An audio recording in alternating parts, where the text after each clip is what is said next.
अक्षरा सिंह के दुल्हन बनने पे क्यों मच गया है बवाल? आखिर क्यों सभी बवाल मचा रहे हैं अक्षरा सिंह के दुल्हन वाले लुक पे? पूरा वीडियो देखिए और वीडियो आपको अच्छा लगे तो लाइक शेयर कमेंट करना बिल्कुल ना भूलें और हमारे चैनल को भी सब्सक्राइब कर दें भोजपुरी की ऐसे ही तमाम न्यूज़ को पाने के लिए। चलिए खबर पे बात करते हैं। आप सभी को बता दूं कि पवन सिंह से अलग हो जाने के बाद अक्षरा सिंह का नाम कई लोगों के साथ जुड़ा, ये सबको पता है। लेकिन क्या आप जानते हैं कि अक्षरा सिंह की इस समय शादी की बात काफ़ी ज़्यादा हवा में उड़ रही है।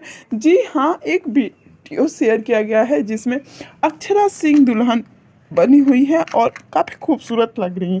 लेकिन आपको सच्चाई बता दूं तो ये अक्षरा सिंह जी का वीडियो नहीं है बल्कि किसी और का वीडियो है।